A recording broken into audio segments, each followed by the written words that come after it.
Brussels diplomats believe unsolved issues including Tory infighting, the ongoing Irish border dispute and the nature of the post-Brexit trade relationship between the UK and the EU will mean that the transition period may have to be extended significantly. Two senior officials told Reuters that British negotiators are debating whether to ask other European governments to extend the 21-month traction period currently on offer, although others believe the UK government still aims to have a free trade deal ready to be implemented by January 2021. Theresa May has insisted the 21-month transition period is enough time to formally leave the EU, and while Brussels has vowed to be flexible, France and other EU governments have opposed the idea of Britain effectively keeping one foot in the EU and one foot out for an indefinite period. One EU official told Reuters nobody believes in transition until the end of 2020. Reuters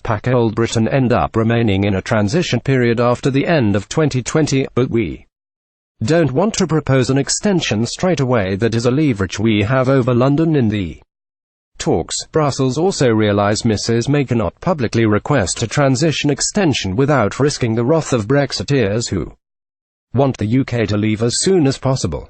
The official added to ask for an extension now would be to upset the Brexiteers who want out swiftly and at any cost.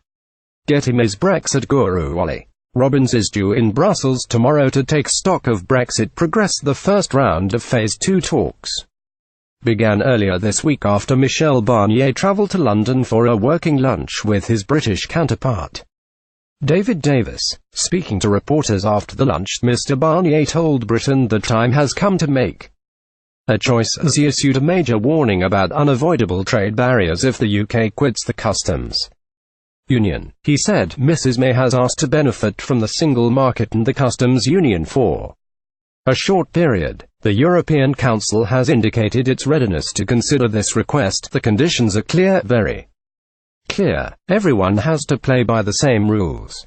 It remains unclear whether Britain will be formally able to leave the bloc by the end of 2020. We need clarity on the UK proposals for the future partnership. The only thing I can say, without customs union and outside the single market, barriers to trade and goods and services are unavoidable. Time has come to make choice, he said earlier in the day that there isn't a minute to lose in the Brexit process, but has so far refused to publicly doubt Britain's ability to negotiate a free trade deal in under 3 years. EU and British officials note that while an EU deal with, say, South Korea took 7 years, Britain has regulations in line with the EU now, substantially cutting the need for change. Speaking alongside Mr Barnier, Mr Davis claimed the government has made its Brexit aims perfectly clear.